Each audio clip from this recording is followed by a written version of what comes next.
Let's explore shame in both its constructive and destructive face.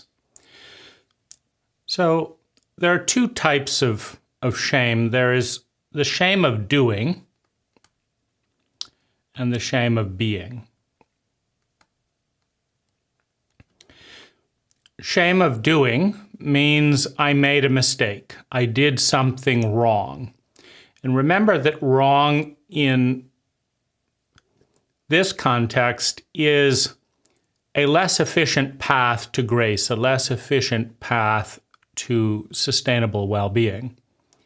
If I throw out all of my food, it's wrong, because to keep the food and eat it is more conducive to sustainable well-being. If I create distrust and violation in my relationships, it's wrong because it's more inefficient to have relationships based on distrust and malice than it is to have relationships that are based on trust.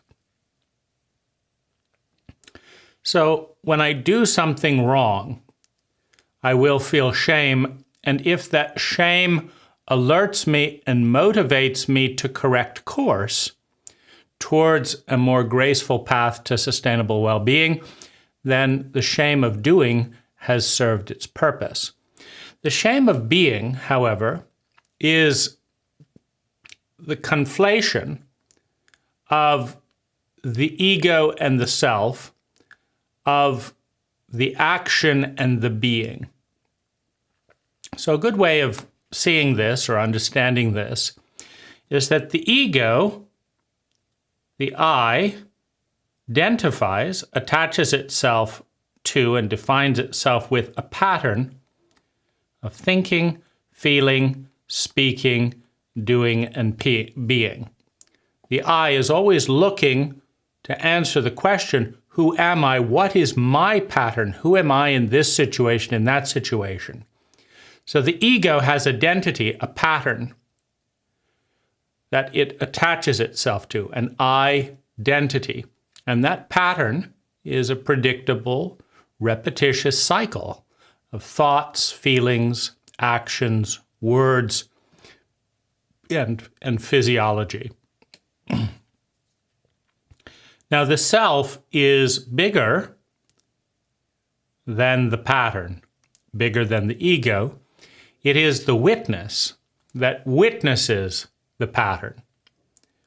And it is the presence, the energy that flows through the pattern.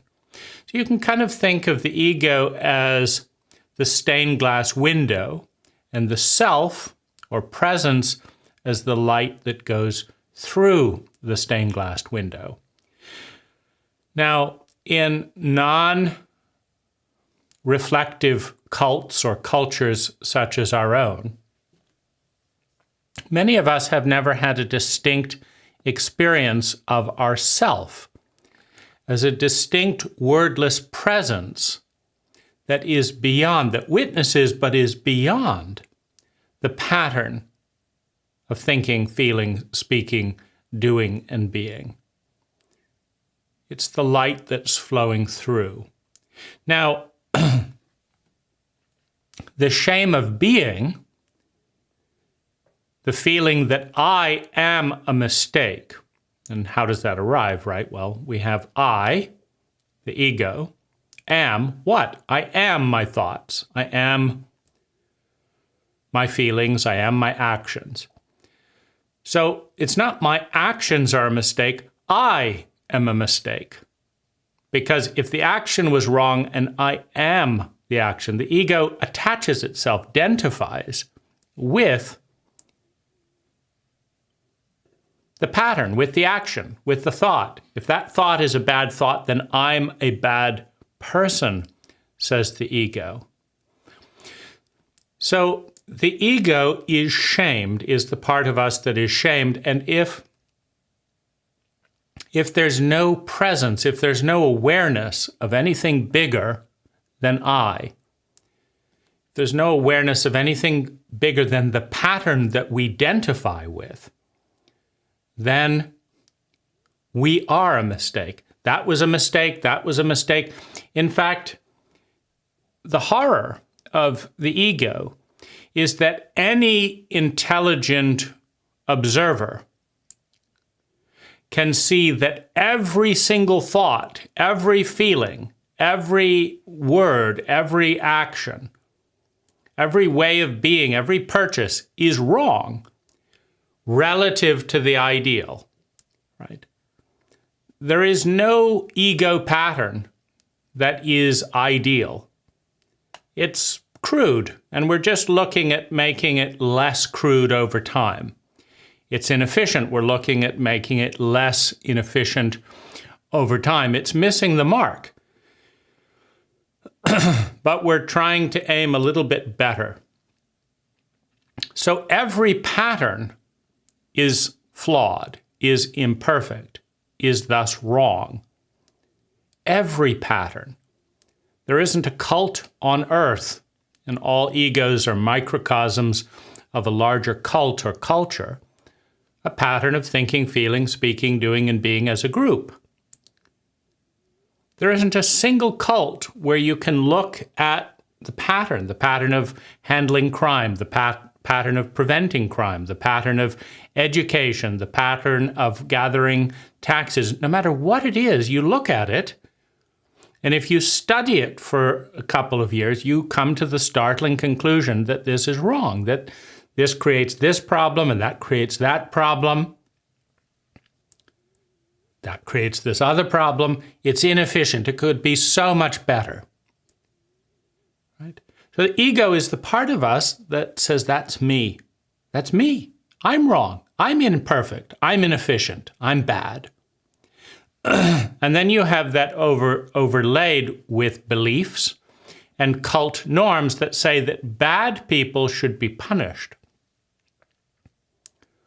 I am bad because I did something bad, therefore I should be punished. Right? And so if we really turn up the light and examine things at a microscopic level, this is wrong, what's going on right here.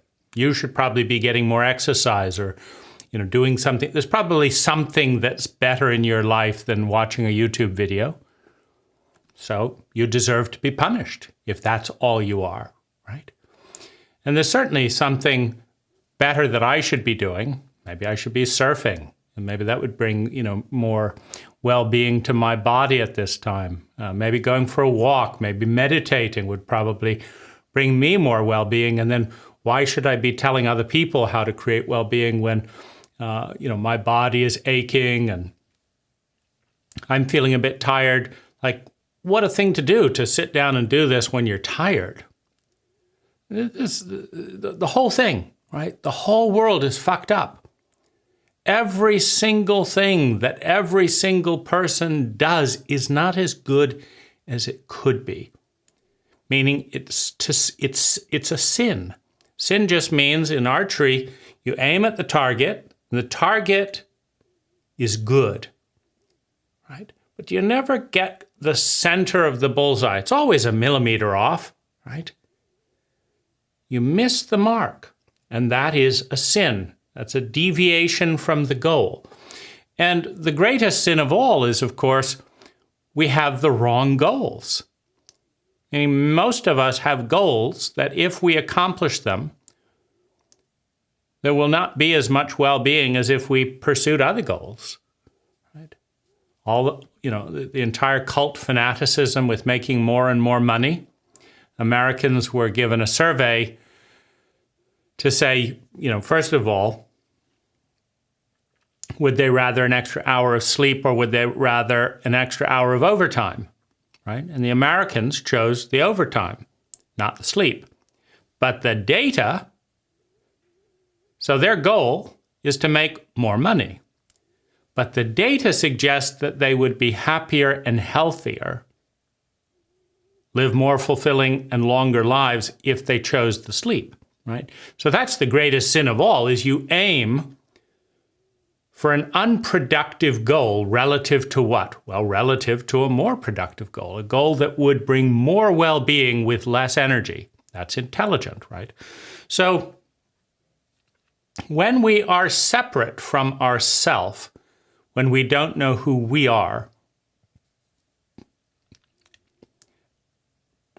when we are not present in witnessing our patterns, we are 100% in our ego, in our I. The I is 100% identified with the pattern, with the thought, with the action. And every single thought and every single action is a sin.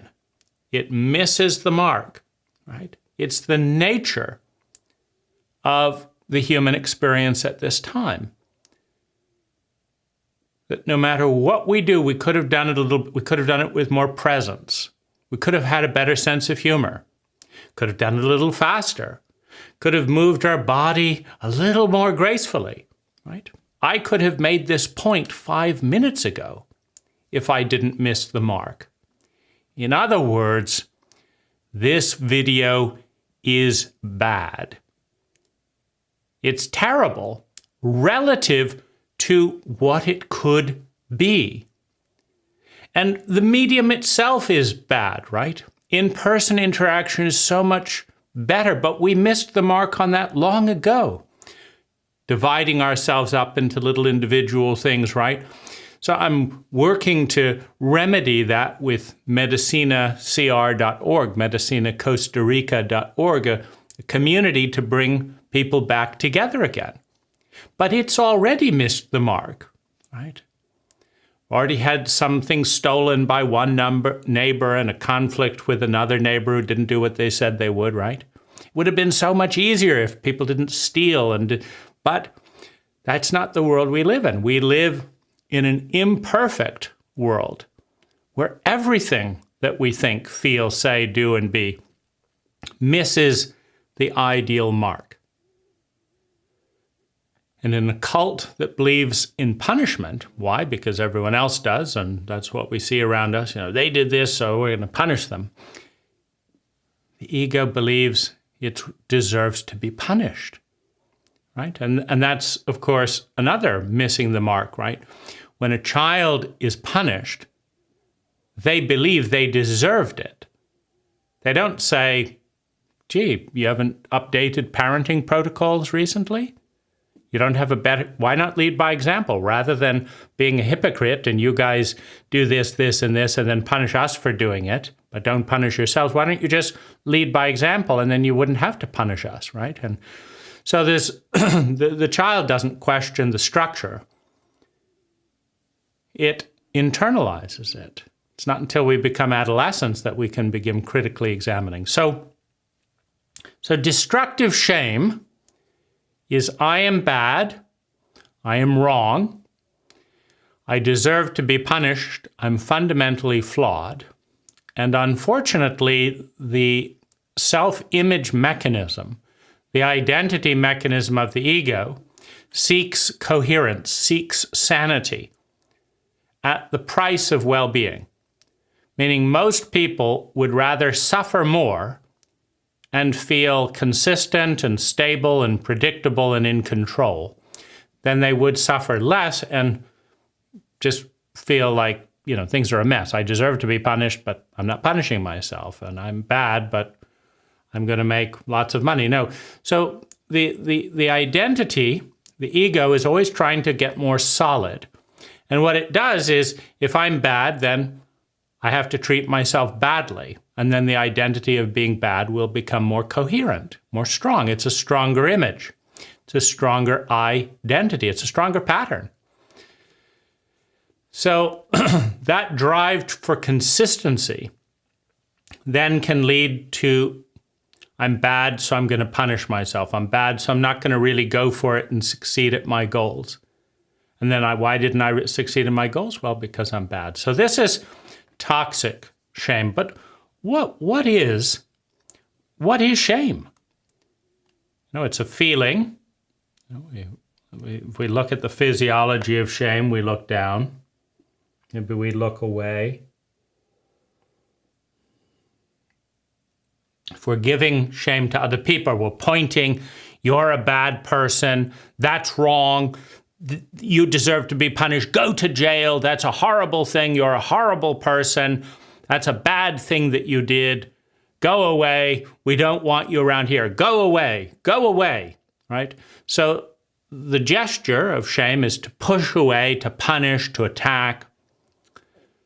The recipient gesture of shame is to turn away. The words of the recipient is, I'm bad, I deserve to be punished.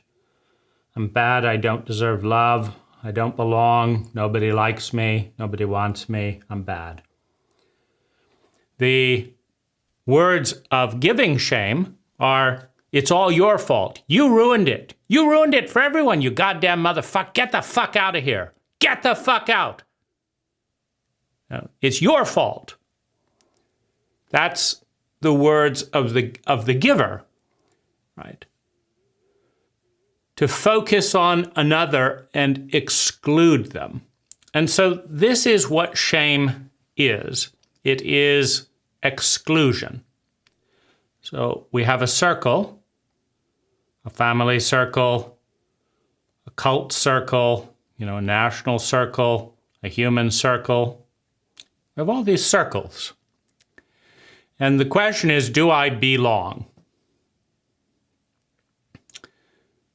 Another way of asking that question of, am I welcome? Another way of asking is, am I loved? If I'm welcome, I'm loved. If I am loved, I am welcome. If I am loved, I belong. Right?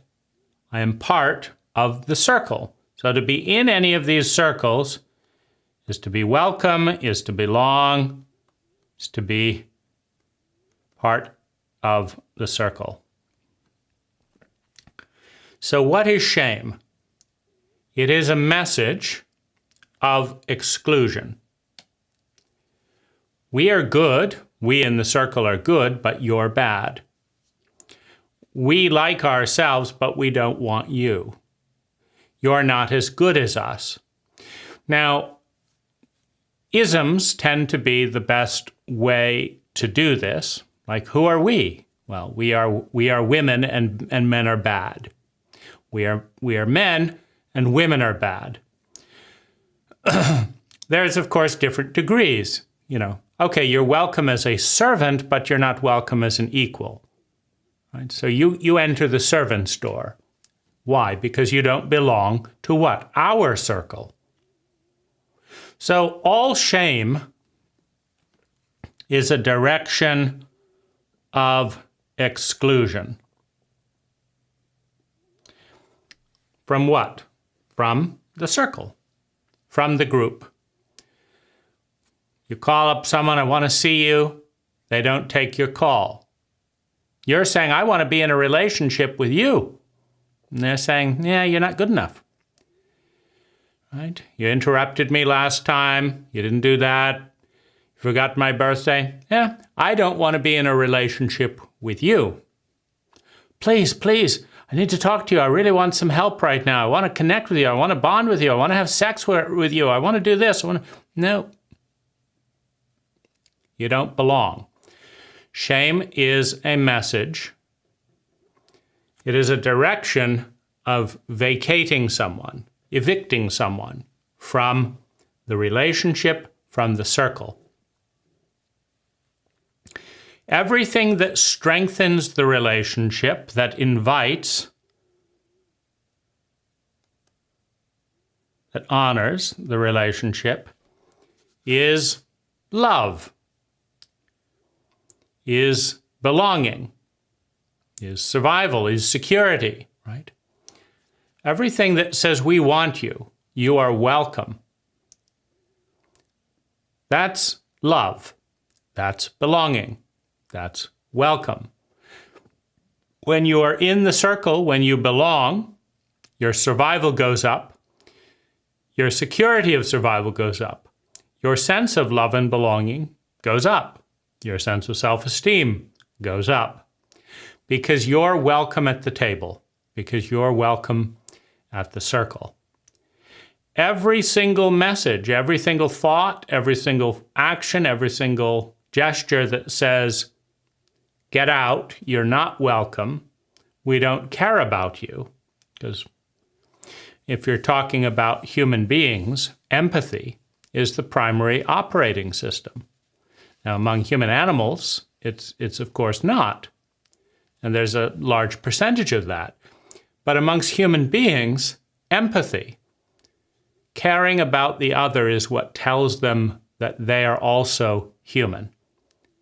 And it is a message of belonging, of love, of acceptance. So the gesture, the mechanism, the outcome is one of inclusion or exclusion. We are excluding you. You're not invited. You don't belong.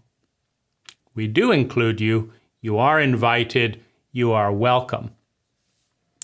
So let's look at some of the ways that we give shame and give love all the time to varying degrees. And it's important to understand that every single person in every single moment of their life is in a state of shame. The question is in what areas, with whom, and to what degree.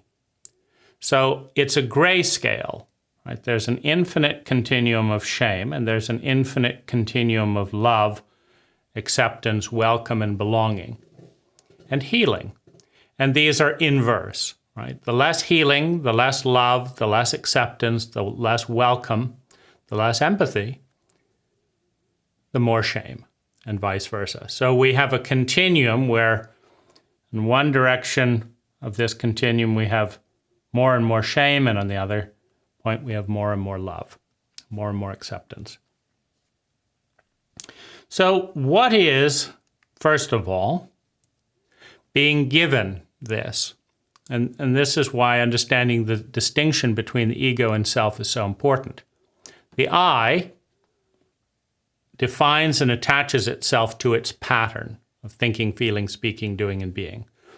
And that is what is being rejected or accepted at any given moment, right?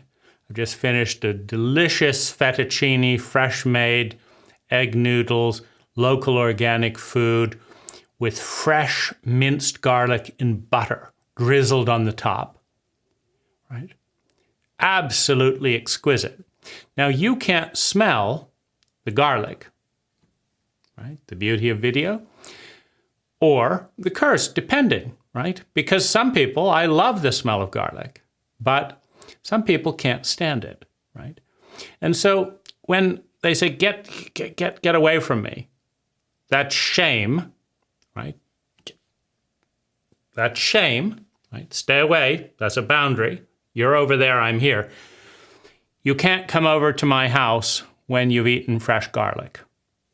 That's shaming, dissociating, distancing from the part that's having fresh garlic.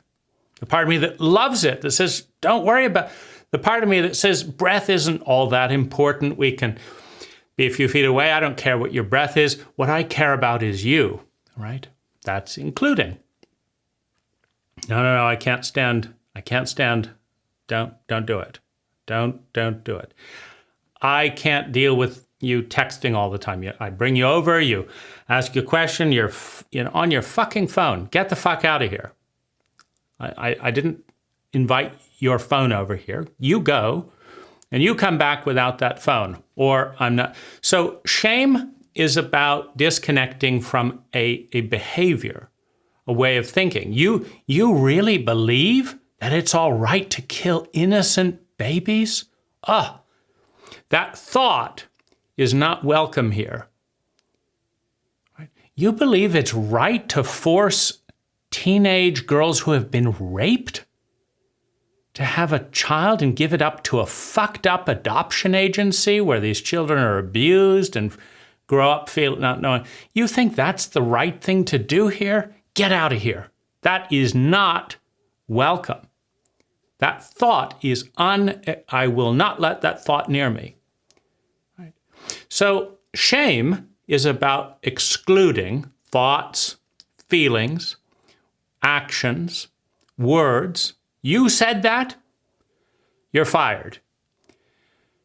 Those words, I will not tolerate those words. You're fired, right? And so shame is always connected with behavior.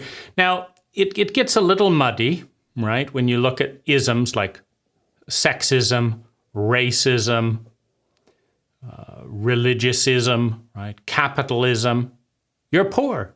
I'm not going to, right? The United States will not let poor people enter the country. You know, there's a whole country of very lovely Filipino and Filipina, men and women who cannot come to the U.S. on a tourist visa because they are poor. That's the only reason. If you can demonstrate that you have enough money, what's basically the top 3% of the country, if you're in the top 3% of wealth as a citizen of the Philippines, then you can get a tourist visa and visit your friends in America. Right? Why? Because you're poor. Right? So that's the behavior, right? You didn't figure out how to be rich, and so you're not welcome. We don't want you. We want rich people. Now, almost every country in the world sets a barrier where if you invest, sometimes it's $2 million, sometimes it's $500,000, sometimes it's $100,000. But if you bring this money into the country, then we don't care about anything else. You can be different race, you can be a different this, you can have your hair in different ways, that's fine. You're rich, and so you're welcome, right? So that's basically saying who you are as a being, not so important. What your bank account looks like, oh, that's important. Right? And so the being, right, there's the sense of I am a person. That part feels excluded, right? That part feels excluded. When we're not seen as a person, we're seen as a doing. We're seen as a certain dollar sign. And we can't pass the barrier. You know, we go out and we're attracted to someone, but they see that we're doing dishwashing. And, they just say, nice person, but you're not good enough for me. I want to fuck someone who drives a Lamborghini. And I don't see how you could pull it off with a dishwasher's salary. I also want to fuck someone who is superior, who has a PhD. And I don't see, if you have a PhD, why are you washing dishes? Because in my shame, in my judgment and hierarchy, I say that important people with PhDs, if they're worth anything, would have done something more important than washing my dishes. Like what? Well, figure out climate change or something, but then your dishes would be dirty. I've washed your dishes. Well, I'd kind of rather date someone who's doing something else that doesn't have any direct benefit to me. It just seems important. Right? So isms and judgments and filters, all these preferences are ways that we say, okay, you check that box, you're all right. You don't check that box or that box, but you gave a sizable donation to the university. I think we can find a nice place for, your incompetent offspring So, there's a range of boxes, but we're not dealing with the being, the person. We're dealing with the boxes, and we're dealing with bias, judgment, schisms that basically say, I'm happy to smile at you at the street and not profess my judgments in public, but I would never let you, a Jew, a Muslim, I'd never let you marry my child. I would disown my child. If she married you, she's no longer a child of mine. No inheritance, no contact, no support. Anyone who would deviate across this line is disowned, right? I'm just listening to a biography about Napoleon, and he wanted to arrange all of his children's marriages for political effect and, orchestrate this and that and the other. And if his children or their cousins or nieces or whatever, if they didn't agree with him, just disowned them. And, he'd write the Pope, who he had invaded, he'd invaded Italy and could conquer the Pope. So disown this marriage of my child so that they can marry this other person that will help France gain prestige, right? We don't care about their feelings and what they want. We want what's good for the cult, good for the country. So these are messages that are going constantly, right? They're all gradations. So nice to see you, but I'm not going to invite you into my house. I'd love to have a date with you, but I'm not going to tell you where I live. No, it's not good enough for that. Now, if you were famous, oh, I'd love to take you to my house. If you were famous and I knew you, I'd watched you on TV. Oh, you want to have sex in the first 30 minutes? It's fine, whatever you like. Because you're checking that box. But you, who are not famous, you're a little bit more of a gentleman. You're more, but that doesn't count. Nah, I'm not taking you there. And you, I'd like to fuck you, but I'm not going to introduce you to my parents because they have judgments and I don't want to hear about them. So we are talking about the ego with these constant invitations and blockades, right? We're talking about the pattern of thinking, feeling, speaking, doing, and being. We're talking about the body. And the more we obsess about the body and ignore presence, the more we shame the self, right? The transcendent element inside each person. If we literally go on a date because someone has a label, regardless of who they are and how they, their presence, and we treat someone like trash, regardless of their presence because they didn't have enough money or this, that's an extreme dishonor, an extreme disowning of the presence of another. So we can shame our humanity. Like, it's human and empathic to, open the door for someone when they've got a big package. Now, if we say, get out, no, I don't want your humanity. I want my judgment. I'm not going to let someone of your race open a door for me because I'm better than you. My whole race is better than your race. And that's the way I feel about it. So, fuck you. I don't want your humanity. I'm not going to walk through that door. I'll go through another door that's difficult. I'll increase the suffering of my life just to remain superior to you. And all your empathy, I could give a shit about it, right? So this is the shame of the human being, of humanity. And of course, a human being doesn't do that. A reptile does.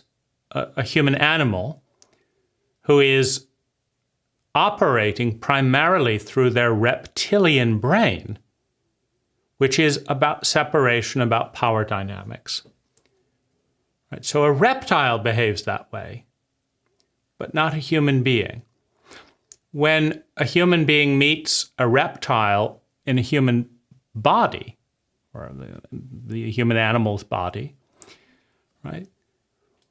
To the degree that they give significance to the animal is to the degree that they will feel shut out. Right? I'm knocking on the door of another body, inviting a human being to step forward. But what's coming out is a reptile. And there's a certain amount of, And this also correlates to age because the child makes everything about themselves. The child internalizes everything. So when anyone is in a childlike state, and many of us are a lot more than we like to pretend, this will be all about us. What did I do wrong that this person is an animal to me, says the child. Why am I so unlovable that my coked up, addicted mother can't be present for me? What did I do wrong? Asks the child. Now the adolescent, it's all about them. The adolescent knows the world is fucked up, bullshit, crap, full of shit, hypocritical. The adolescent has nothing to do with them, has everything to do with everyone else. So it's sympathy to antipathy, right? Now the adult has the capacity for self-love and love for the other. Right? The adult could say, you know, everyone becomes sociopathic when they have a certain amount of trauma. Everyone is reduced to the reptilian brain with its fight, flight, freeze protocols when it's terrified. Right? And whether people show the fear or not, whether they're numb to it, if you're a reptile, you don't feel anything, including your fear. You may instinctively feel it, or you may not, impose a mask over it. But an adult will say something like, okay, I'm dealing with a reptile who has lost touch with their humanity. Because the human, the transcendent, never gets lost in, do they have 5 fingers or 3? Are they male or female? Do they have $100,000 or 500 million? This is not the concern of a human being, of someone being present and empathic. This is a concern of a power broker, right? Of a reptile in a dominant relationship with the world, trying to manipulate and use in order to survive and secure survival. So, anytime we are in the child state and somebody dishonors our feelings, our thoughts, disrespects our behavior, didn't remember our birthday, etc., anytime we are in a child state, which is anytime we have regressed, repressed, undiagnosed, and undigested trauma. Why? Because when we have undigested trauma, we dissociate, we go numb, and we freeze at a certain point in the past. Right? When we're 3 years old and we're beaten and we can't deal with it, we dissociate from the 3-year-old who has been traumatized. We dissociate, and that 3-year-old that is in a traumatized state becomes frozen at the psychological age of 3. So when something re-triggers, reminds us of the traumatic event, we go back to age 3. We're now looking out of an infant's eyes. The infant blames themselves for everything because they're self-centered, healthy, appropriate, normal for an infant. But now we in a grown-up's body are feeling and seeing like an infant and asking desperately, what did I do wrong that they're so racist? Mom, Dad, friends, what did I do wrong? I just was nice. I held the door open. Right? And often the response, because maybe they didn't experience the trigger at that point, is an adolescent. Well, they're fucked up. You're a good person, they're fucked up. And that feels a little better. So then maybe I'm not 100% wrong, right? But to the extent that the world dishonors part of our pattern of thinking, feeling, speaking, doing, and being, does not welcome it, is to the extent that we feel shame, We feel bad, maybe deserving of punishment, depending on the belief structure, but depending on the cultural pattern. Right? If you live in a corporal punishment or prison system where it's about get them, and then you're in a cult where you've inherited the belief system that people who do something outside of this box are bad, that that's a bad thing to do, and only bad people do bad things, and bad people need to be punished, right? So you're bad. So what did you do wrong is often the question of the child. What did I do? I did it all right, right? But now you deserve to be punished, says the inner child, says the cult script that you're a part of. And your humanity will feel cast out, shamed, lost. If you reach out empathically and excitedly and say, oh, look at that. Did you see that bird flying by the window? And everyone, oh, God, or just ignores you completely. Your enthusiasm has been shamed.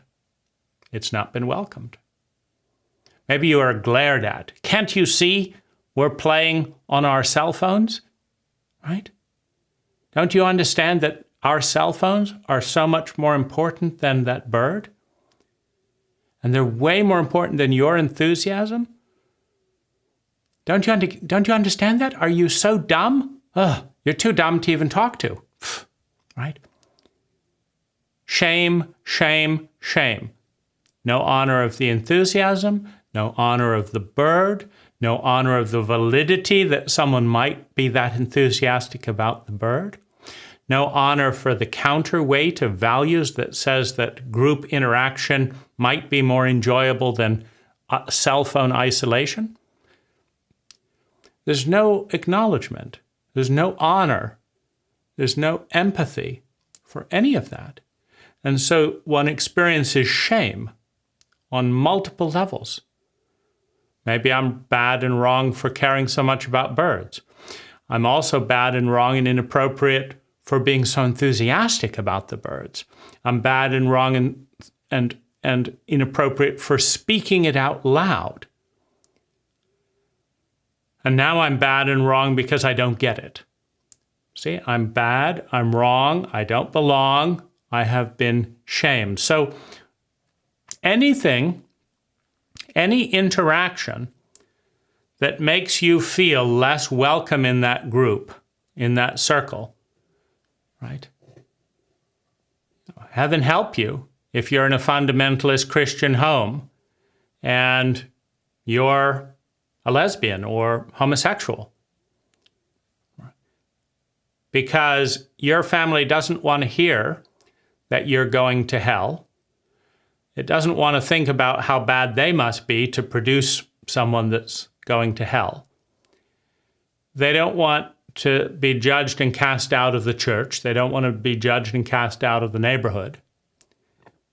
And so your honest feelings are absolutely shamed. We're not going to talk about that. Once you come to your senses and realize where and how you are sinning and beg us for forgiveness for tormenting us and taking this family on an evil path, we might consider letting you back in if you're not too much of a risk.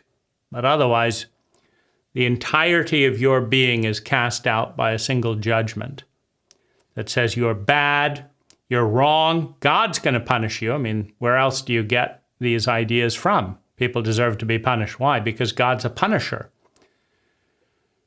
God's a sociopath, right? You don't do what God says, he burns. He doesn't give euthanasia. You know, God doesn't give euthanasia, a nice little injection, off you go, you know, you're no longer needed in God's garden. God, of course, also does not take any responsibility, right? You're created in God's image, but you're not good enough. I mean, what kind of a sociopath and, you know, low self-esteem God is that, right? You're a copy of me, and you're not good enough. So you're going to be punished after I created you. I mean, where do we get these ideas, right? We get them from parents. So anytime any part of you is feeling unwelcome, excluded, misunderstood, unwanted, inappropriate, that part of you is in a certain amount of shame. It's a phenomena that says the group doesn't want you.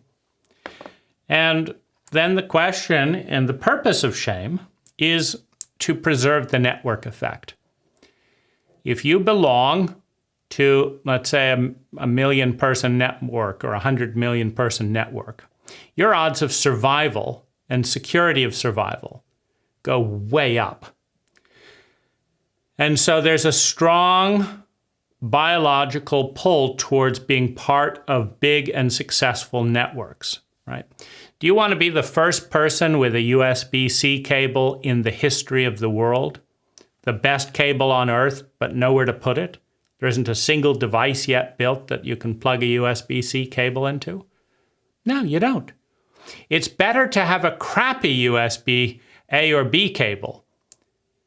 Right? Get it wrong, bulky, slow. It's better to have one of those than a top-of-the-line cable that can't connect with anything. Right? Because the functionality of a protocol is how many people you can cooperate with and connect with and will support each other in that network. So it's better to be part of a 100,000 person network that is crappy than to be a network of one where nobody speaks your language. You speak big way. What's that? Big way, big. Useless, but it's such a better language. You know, I just said thousands of things, right? The way that language is it's such a better language. You say a few things in this and that combination, and then your thought extrapolates the rest. It correlates with geometry. It's not just some random iteration over time. This is a better language. But it's useless because I'm the only one who knows it. And so shame is basically the physiological reminder that if you leave the country, the cycle, the circle, if you step outside the line,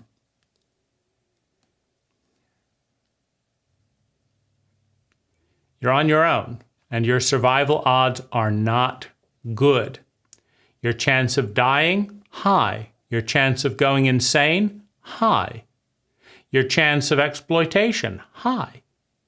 You don't have a military to back you. You don't have infrastructure to back you, right?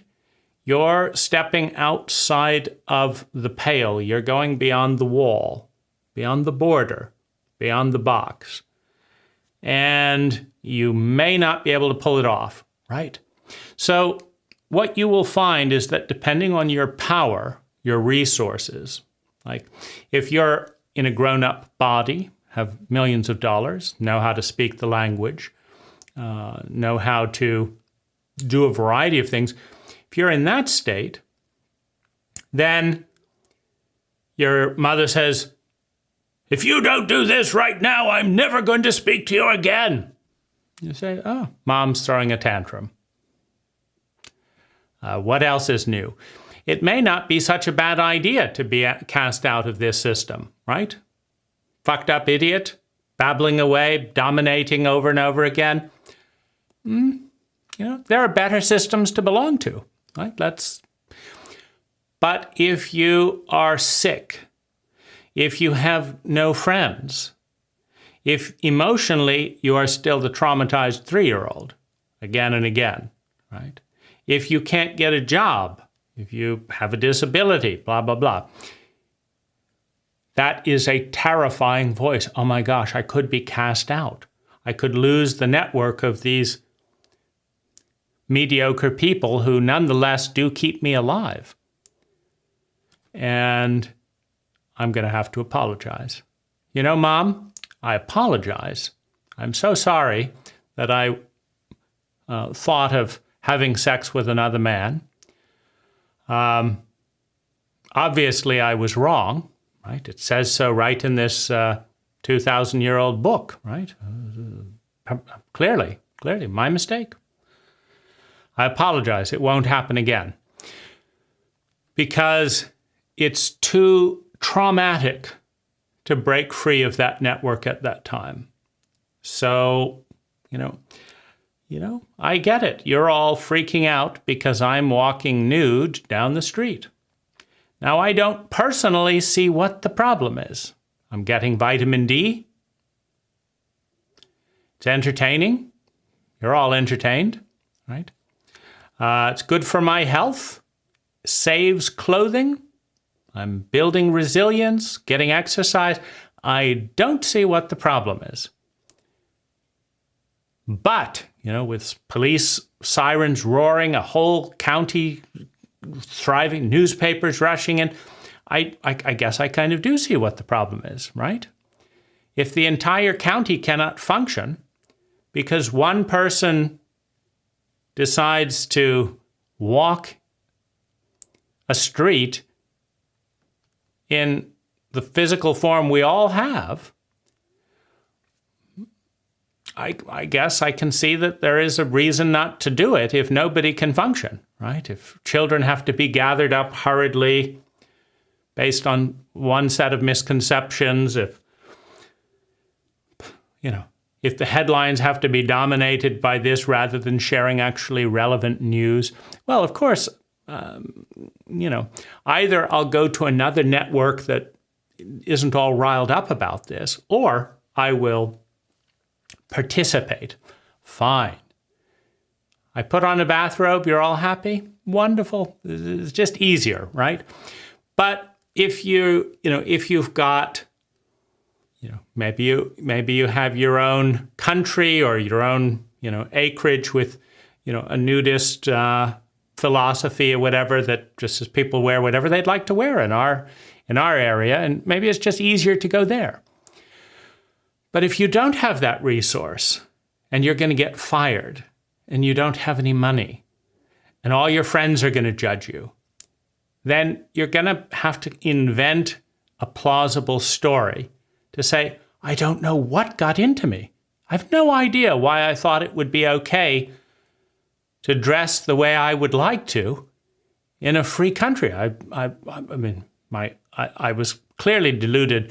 What had happened was my medications had overdosed. The nurse is going to be fired. This is an outrage because I thought I was clothed and I had no idea. And thankfully, and it won't happen again, and you don't have to banish me from the country or fire me because it will never happen again because I've gotten rid of that nurse, and all the side effects. I'm going to change the medication. And I'm just, I'm so sorry that you all had to see a human being without clothes on. My hat's off to you. So, that's because the network is so important for survival, security, love and belonging, self-esteem, right?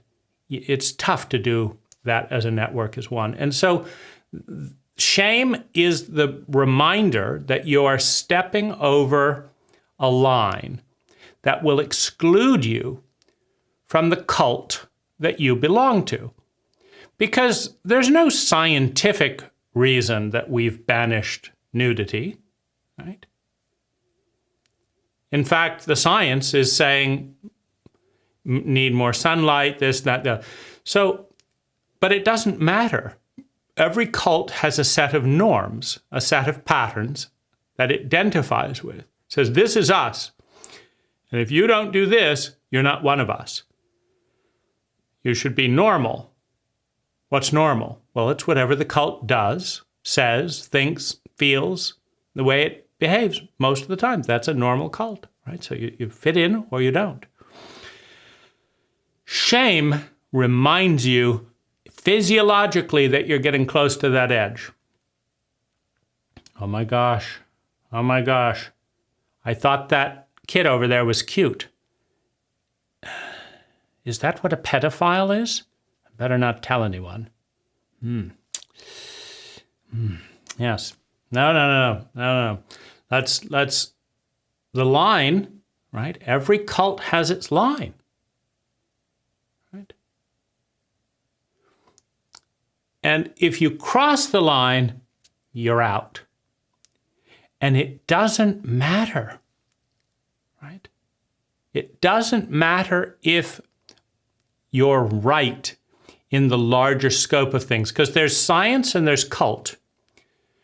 Science defines a best practice as the most likely way to facilitate a goal in practical terms, right? So the science is saying, take off a few more clothes, get more vitamin D. That's what the science says. We are vitamin D deficient. The cult says, don't you dare.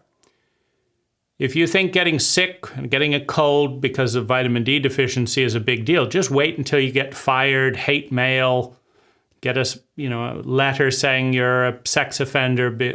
Just wait until you deal with that. And vitamin D deficiency is nothing compared to that, right? And so shame is a physiological symptom and emotion that tells you you're getting close to the line where you're going to be thrown out.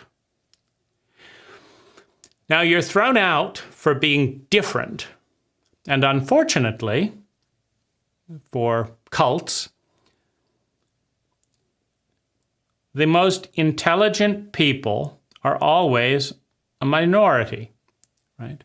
So in any bell curve of population, you will find back here a minority of idiots, right? They're still using horse and carriage, kerosene, defecating in piles in the forest without holes. They're behind. They're using worst protocols, you could call worst practices. And then you have the norm, the majority. They're using what a few years ago were best practices, right? Because it's the early adopters develop a new practice that has better results, right? Tesla's doing that with electric cars. The early adopters create a new protocol that has better results. It's a safer car, it's a quieter car, it's a less smelly car, right? It's a more comfortable car. It's better for the environment, right? But that's not going to work. That's dumb, right? You should see all the hostility directed at Tesla as it began, right? Oh, they're going to fail. Nobody wants electric cars, right? But then people say, okay, we'll give them a chance. A few more people adopt. Then everyone starts driving electric cars, right? But by that time, there is a new technology, a better battery, a better panel, a new technology. So, and what happens as a new technology, a new protocol comes along, is there's only 1, 2, or 3 people who know about it. Like Einstein has his Gestalt, his dream. At that moment, Einstein is a minority of one in the entire world with that understanding of that protocol of that technology. And it's going to take a long time for other people to catch up. And so norms are what the majority do. That's all normal means. It means the majority is doing it, right? The King of England got a hat because he was short. He wanted to look taller, right? And because he was in a cult, we all are in a cult where height still seems to command respect, right? As if being 6'5" is somehow better than being 5'5". But nonetheless, women, variety of different people think that being tall is good, right? And so being king and not being very tall, he developed the top hat. And then he could say, well, I'm 7 feet tall, right? I'm not 5'6", I'm 7 feet tall because I can just make my hat as high as I want it to, right? And what cult members do is they follow the leader. We're going to wear a hat too. So an entire country starts wearing top hats, high hats that fall off when you walk into a building that are difficult to hang because they're top heavy, right? And the top hat is born, right? So, and then now that it's normal, if you're not wearing a ridiculous tall hat that falls off, what's wrong with you? Aren't you an up-and-coming member of the community? Where's your top hat, right? And so this is the basis for all mass stupidity. And it's important to understand that whatever the majority is doing is old. The newest, the latest, the most intelligent technology is only ever known by a few people. 5, 10, 20 years later, once the masses have adopted it, then it's old and it's the new norm. But by that time, there is a new small group of people doing something better. In other words, you can be guaranteed that if everyone's doing it, it is mediocre, because that's what the word means, medium. It's the medium thing. It's between the laggards and the best practices. So that's where you are if you're a majority. To be normal is to be mediocre, is to be average. That's all it means. It's not good, it's not bad, it's part of the cycle. But if you want to be brilliant, if you want to be exceptional, you cannot be normal because it's a contradiction in terms. You have got to be exceptional. You've got to be the exception. You've got to break the rules of the cult, or you cannot iterate, you cannot innovate, you cannot be exceptional. And so on the path to becoming exceptional, you have to build up enough reserves in maybe trust, investors, health, land, whatever it is. You have to build up reserves outside of the system. And then you have to leave the circle with enough resources to survive, to create an island, so to speak. And that island has to be self-sustaining and thrive enough that it can start becoming a leader, and then eventually the circle expands, right? Then it's normal, right? When SpaceX became the first privately owned company to send things into space, everyone was outraged, right? All the government, everyone. Military gave them a hard time, wouldn't give them bases, etc., because it wasn't normal. The majority always gets upset when the boundary shifts, when there's a transition to a new normal, because it's uncomfortable. I don't know what it is. I don't know where it's going, right? And so they attack. You're bad. You're wrong. You're a dumb investor. You're stupid, right? Elon Musk's friends got him all together. They showed him all the rockets exploding, all the companies that had gone bankrupt. They said, we're not going to let you spend your money. Do it the way we do. Buy an island. Buy some prostitutes. Go out and be a playboy. That's what we do in this cult, right? Become a billionaire, then go around and be a celebrity, because that's what we really need on this planet is more celebrities. So do that. And he said, no, you're right. I will almost certainly fail. Maybe 80, 90% of the chance I'm going to fail. I'm going to fail at the car company. I'm going to fail at the solar company. I'm going to fail at SpaceX. He said, but those are not too bad of an odds, right? Because if there's a 90% chance that I'm going to fail at each of these, there might be a 30% chance that one of them will work.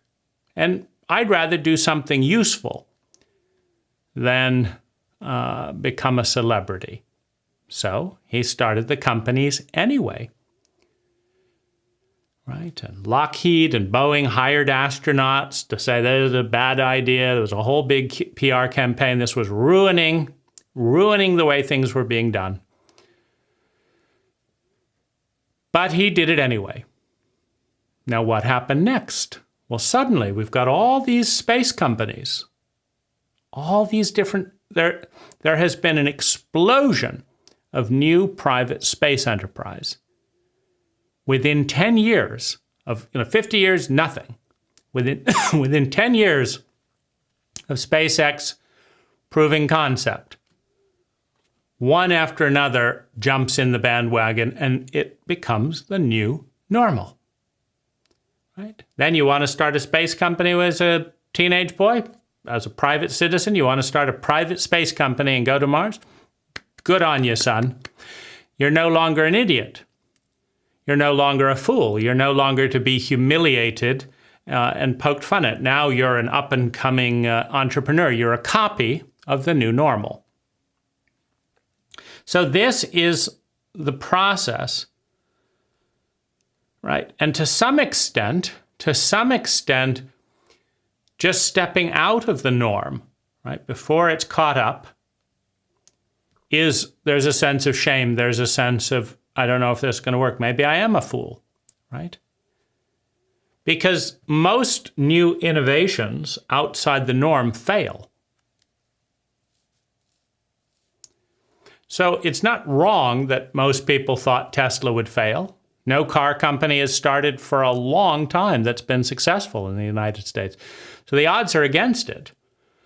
It's not wrong to say that SpaceX can't do what NASA or a government can do. It's not wrong until it's right? You need to prove that thing. And the norm is asserting it, saying, no, that's not how things are done around here. And that is shame. To work your heart off, to believe in something that nobody else believes is shame. Because if you fail, everyone's going to say, well, you were a dumb fool and you shouldn't have tried it anyway. And like, yeah, I guess so, right? You can't say, no, I was right, I just failed, right? So that is what shame is, and its purpose is to test us at the line of the norm. Shame's purpose is to say, if you go past this line, you are not going to be one of this group. You're no longer going to be in this camp, which means you don't have a secure network access. Right? You're off pioneering something great, but it doesn't have a network yet. You could die. Nobody could understand you. Nobody could want to join you, right? And you're all alone then. That's the feeling of shame. And you come back in the network and you put on your top hat, right? You wear a frock coat. Heaven, right? You come back into the comfort zone. Now everyone wants to welcome you back, right? Welcome you back because you fit into the box.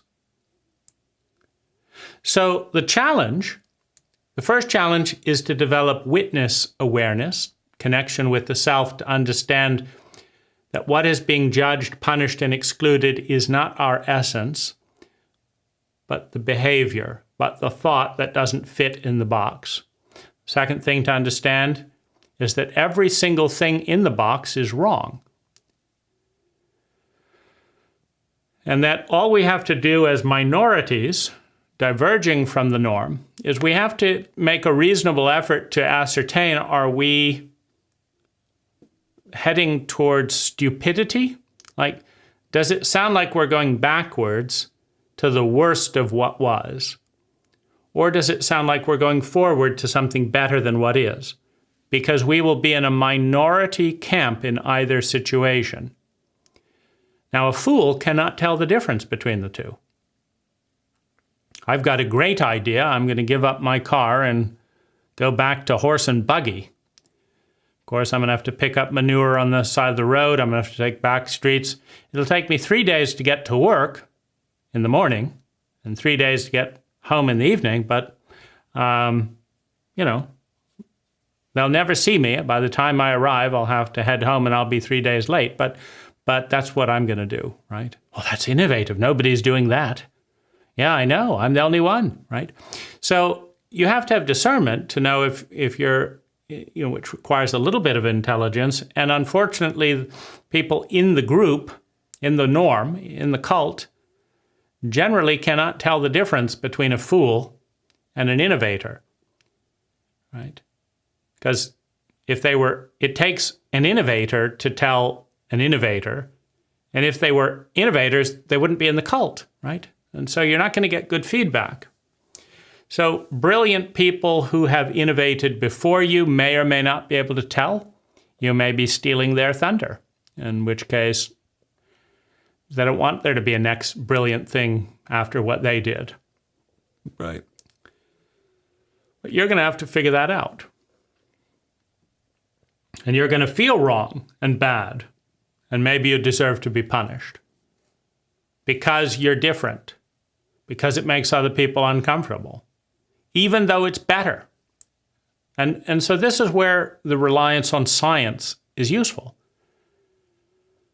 You know, there was a time lead, laudanum and various things were the norm, right? And you're going to practice medicine by exercise and hot springs or whatever it is, you're a quack according to the norm. Louis Pasteur, when he discovered germs and germ theory, was, nearly sent to an insane asylum because it was outside the norm, right? And so you have to have usually enough, one good way to tell if you know what you're doing is, can you do well enough in the existing cult, which you understand is not as competent? Can you do well enough there to accumulate enough resources to become independent? Because if you can't keep a job even when you want to, if you can't pass a math exam even when you want to, even if the math is wrong, you can't pass it, you should be able to see and know how to show up on time, do what you say you'll do, work hard, innovate, pay your taxes, communicate, develop friendships, etc., on the way to doing something better. If you cannot, it's less likely that you can innovate. First of all, even if you're right, you may just be right in such a specialized area, but you need all those other skills to take other people with you. Because the inventor of the USB-C cable didn't just have to invent a much better technology. They also had to convince Apple, Microsoft, Google, etc., to adopt the new technology so that it would become useful. And you can't do that without speaking a language, without having basic social skills, without having enough capital to get on a plane and go meet with people. So I'll leave it with that.